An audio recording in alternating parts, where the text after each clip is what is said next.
Au nom du Père et du Fils et du Saint-Esprit, ainsi soit-il.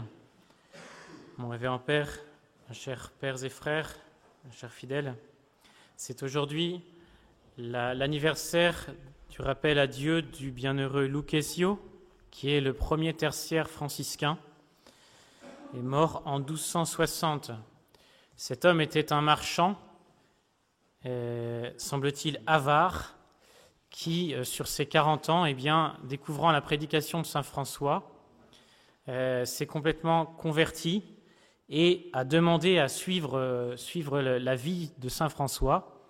Et saint François avait déjà ce projet dans son esprit, et il en a profité pour de son désir pour lui donner l'habit franciscain avec une règle particulière. Et lui et son épouse ont été les prémices de cet ordre qui a porté de si beaux fruits. Et lui qui était porté à la critique, aux divisions, se fit un apôtre de la paix, de la concorde, et a passé sa vie dans les actions de bienfaisance. Et je voudrais en profiter pour vous parler spécialement du tiers-ordre de façon un petit peu pratique, concrète, pour que ceux qui ne connaissent pas encore puissent se rendre compte que c'est à leur portée, et aussi l'estimer, même s'ils pensent ne pas devoir, ne pas pouvoir en faire partie, pourquoi pas s'en inspirer dans leur vie chrétienne, parce que la règle qui a été mise à jour par Léon XIII, qui a été résumée, est un code parfait de vie chrétienne et très simple, très accessible. Saint François avait écrit une première règle, et puis il y en a eu d'autres qui ont vu le jour. Mais ce résumé qui a été fait du Léon XIII est très bien fait, en 14 points, comme les 14 stations du chemin de croix, pour nous montrer que notre vie est aussi un chemin de croix. Il faut suivre notre Seigneur, mais avec je dirais pas une facilité, mais une simplicité qui ne doit pas du tout nous effrayer et nous encourager au contraire à pratiquer cette règle. Alors tout d'abord, il faut savoir que le tiers-ordre, comme son nom l'indique, est vraiment un ordre de l'Église catholique, à part entière, avec une règle, un habit, des supérieurs, qui était reconnu de tout temps par les papes depuis qu'il existe, et très très encouragé par les papes. Je ne vais pas m'étaler sur leurs encouragements parce que ce serait très très long. Mais c'est la première chose à remarquer. Ensuite, on pourrait dire, mais ça n'est pas pour moi parce que je vais encore m'engager à des choses et je ne vais pas les tenir et je vais commettre des péchés en plus. C'est les mêmes questions que viennent nous poser les petites louvettes quand elles sont complètement terrorisées de faire leurs promesses. Mon père, mais si je ne fais pas, est-ce que je vais commettre des péchés ? Non, en fait. Quand on fait une promesse de cet ordre-là, on dit que cette promesse, comme celle du tiers-ordre, n'engage pas sous peine de péché. Ça ne veut pas dire que cet engagement ne sert à rien. Ça veut dire que, on veut affermir notre volonté dans le bien en suivant cette règle. On veut diriger notre vie en suivant cette règle et qu'on accepte d'être corrigé, d'être redressé, d'être soutenu par ceux qui ont la charge de nous corriger.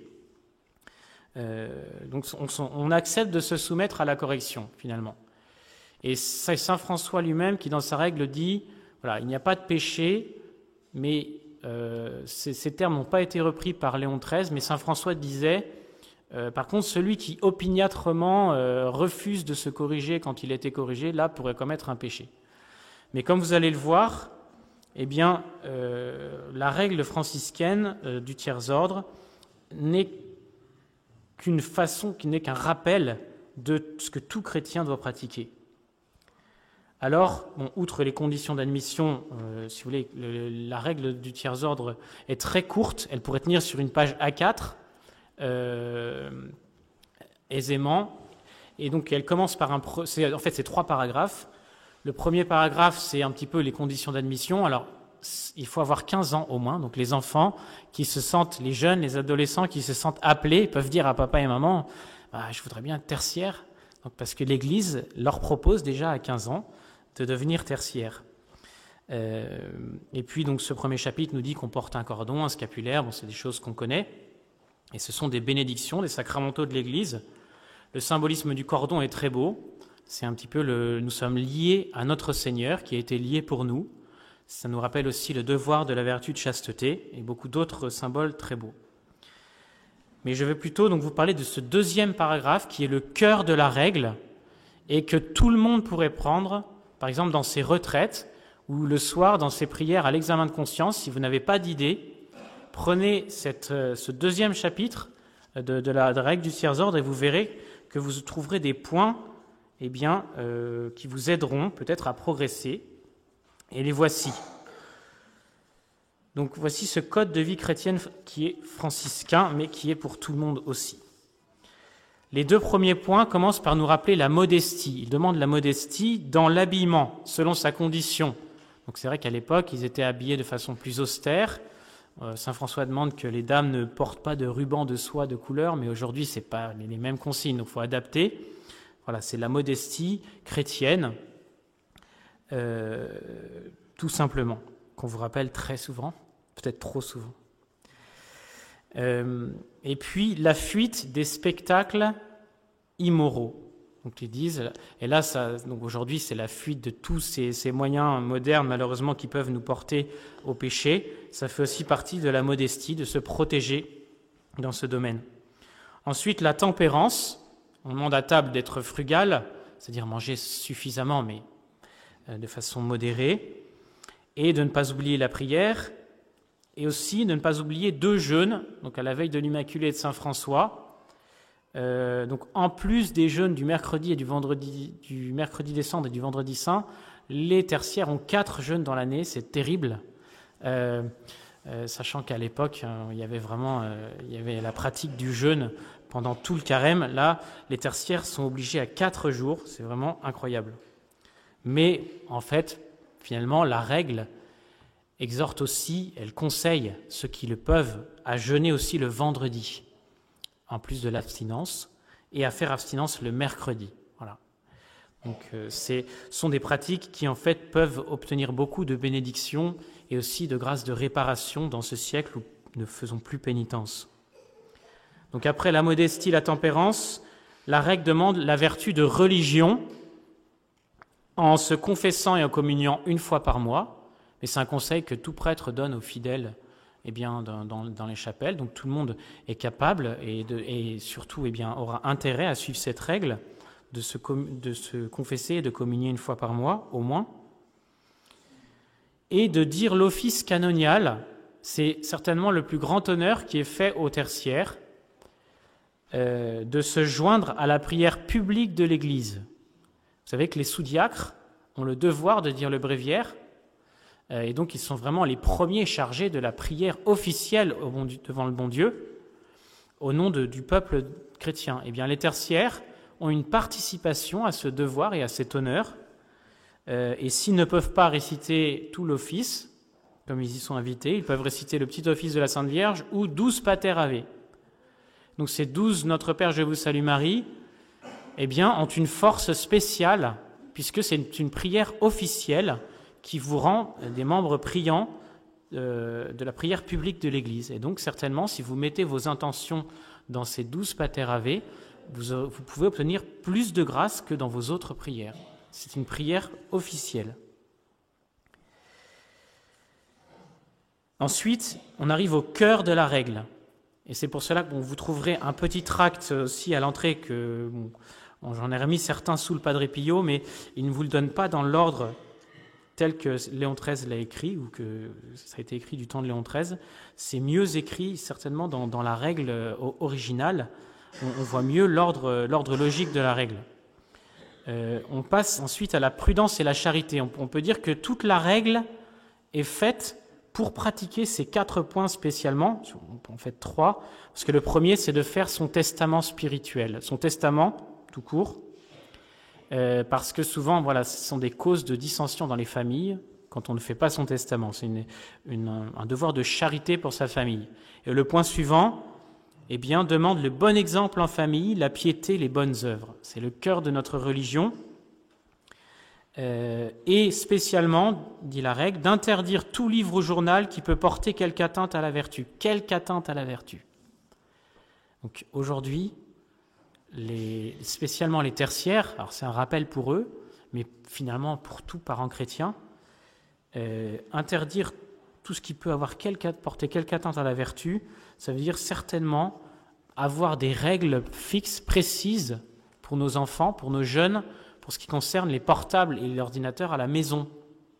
Donc par exemple, à partir d'une certaine heure, eh bien, il n'est pas question qu'on soit connecté ou qu'on ait un téléphone portable dans sa chambre. Par exemple, ce serait bien que tout le monde mette son portable à un endroit, sur la table de la cuisine, dans un placard encore mieux fermé, à partir de une heure fixée par le papa, 21h. Il n'y a pas de raison, quand on est tard le soir, d'avoir son portable allumé, sauf pour perdre son sommeil, sa santé ou son âme. Après la charité en famille, eh bien, la charité et bienveillance envers les membres du tiers-ordre, et en cherchant à apaiser les discordes. Bon, c'est dans l'histoire de Saint François, dans l'histoire du tiers-ordre aussi. C'est délicat, il ne faut pas chercher à s'immiscer partout, mais c'est vrai que spécialement en faisant attention à nos paroles, c'est un devoir aussi, si l'on peut, de chercher à, même soi-même en fait, de réfléchir.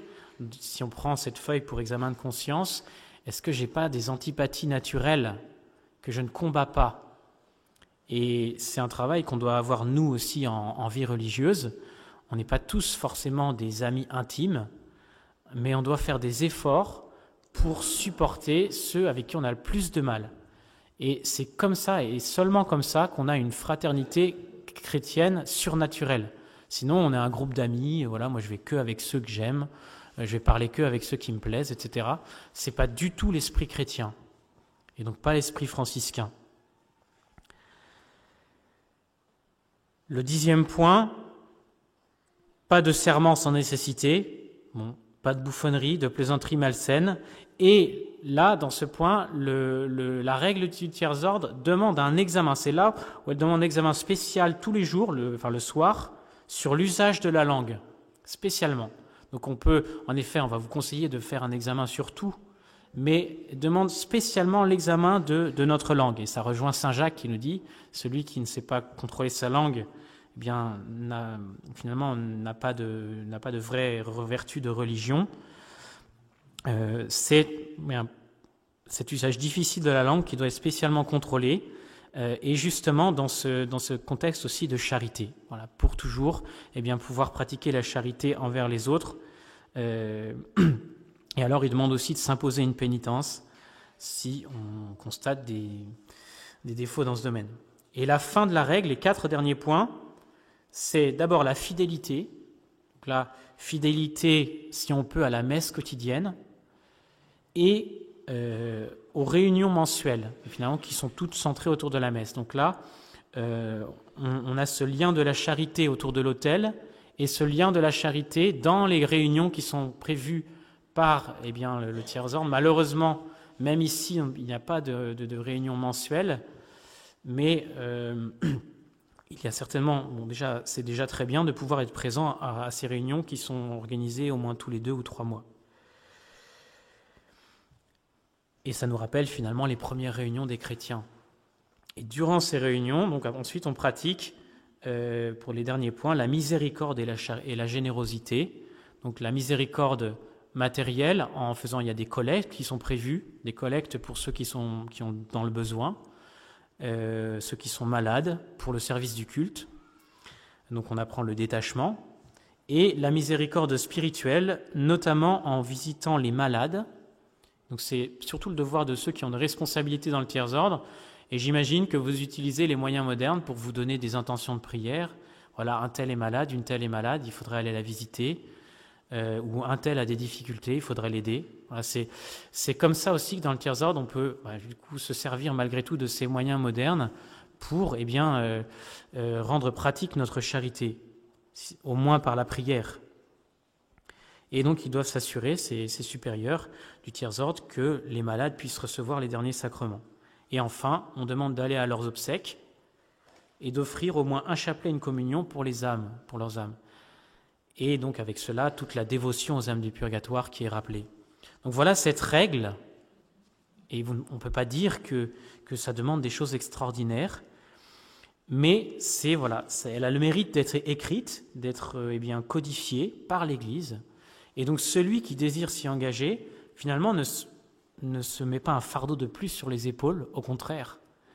Il reçoit des grâces supplémentaires pour l'accomplir, puisque celui qui s'engage auprès du bon Dieu pour accomplir cette règle va recevoir les grâces dont il a besoin, donc plus de grâces que les autres, finalement, qui n'ont pas fait cette promesse. Alors, je vous encourage beaucoup à vous poser la question. Voilà, dans une des différentes retraites, j'ai pris les tracts parce que, comme chez nous au couvent, il y a souvent beaucoup de choses affichées, on n'a pas tellement envie de les regarder. Et aussi, comme dans l'esprit de l'Église, tout écrit est précédé par une prédication. Quand il n'y a pas de prédication liée à l'écrit, ça ne sert à rien. Et les tracts, finalement, sont décoratifs.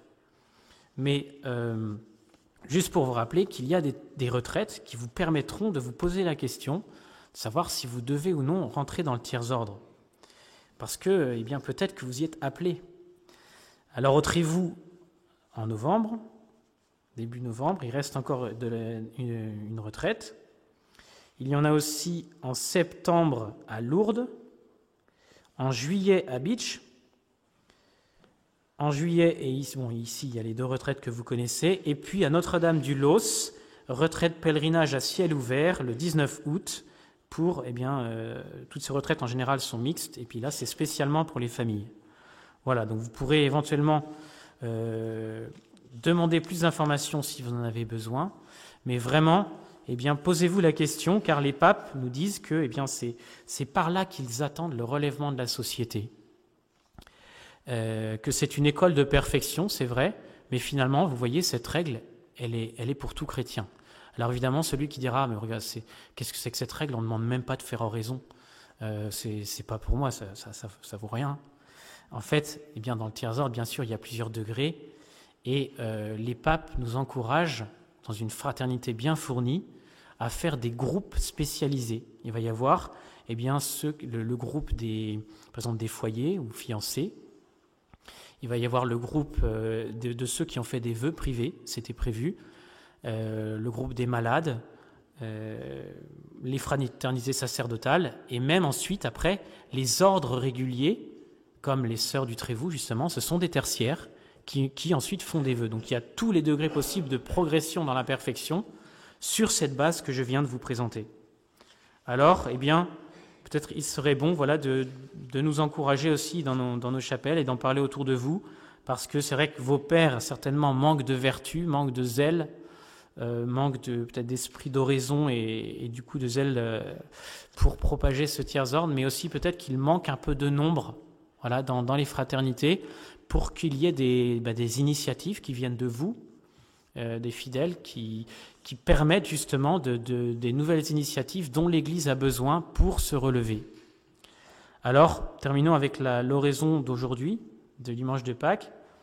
Ô Dieu qui donnez à vos fidèles une même volonté. Cette même volonté, ce même esprit qu'on pourra trouver dans une famille franciscaine soudée. Donnez à votre peuple d'aimer ce que vous commandez, donc les préceptes que vous nous donnez, donc notre règle de tiers-ordre, bien sûr, qui est le résumé des commandements et de l'Évangile, tout simplement. Donnez-nous de désirer ce que vous promettez. Donc bien sûr, avant tout le ciel, désirer la vertu qui nous donnera ce plus grand amour de Dieu, et certainement de désirer une place de choix auprès du bon Dieu, qui doit regarder certainement d'un œil plus favorable celui qui s'est engagé dans la règle du tiers-ordre, qui doit l'aimer davantage, qui le voit prier dans cette prière officielle de l'Église et faire des efforts, promettre de faire des efforts, comme un enfant qui dit à sa maman, voilà maman, je te promets, je vais être plus sage, je vais mettre le couvert maintenant, je vais ranger ma chambre, maman, je te promets. Voilà, des choses qui font malgré tout, même si peut-être tout ne sera pas réalisé, le bon Dieu peut-être sera touché par cette promesse. Afin que parmi les changements du monde, nos cœurs demeurent fixés là où sont les vraies joies, eh bien, dans les cœurs de Jésus et Marie, où nous espérons tous, eh bien, que notre Sauveur nous préparera une place. Au nom du Père et du Fils et du Saint-Esprit, ainsi soit-il.